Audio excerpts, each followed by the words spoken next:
पूरी सिचुएशन को समझे बिना अपने गुस्से को कंट्रोल ना करके रिएक्ट करने से आप बर्बाद भी हो सकते हो।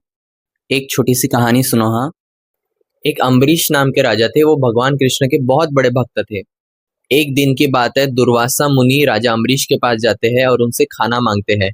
तो राजा कहते हैं ठीक है। तो मुनि कहते हैं बस मैं थोड़ी ही देर में नहा के मतलब स्नान करके आता हूँ। फिर दुर्वासा मुनि नदी के किनारे नहाने के लिए चले जाते हैं। और जो राजा अम्बरीश थे वो तो कृष्ण के बहुत बड़े भक्त थे, तो वो एकादशी वगैरह फॉलो करते थे। तो उस दिन क्या था ना, उनके एकादशी के पारण का समय हो रहा था, मतलब व्रत को खोलने का समय। तो वो पानी ग्रहण कर लेते हैं। जैसे ही ये बात दुर्वासा मुनि को पता चलती है तो वो बहुत क्रोधित हो जाते हैं, क्योंकि अगर हमारे घर में कोई मेहमान आता है तो हमें पहले उसको कुछ देना चाहिए खाने को या फिर पीने को।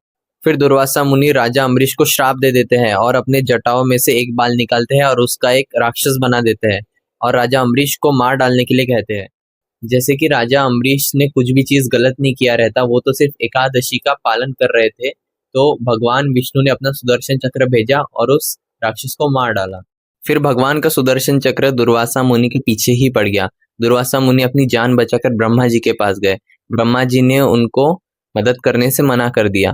फिर वो शिव जी के पास गए। शिव जी ने भी बोल दिया कि मैं आपकी कोई सहायता नहीं कर सकता। फिर अंतिम वो भगवान विष्णु के पास जाकर उनसे माफी मांगते हैं।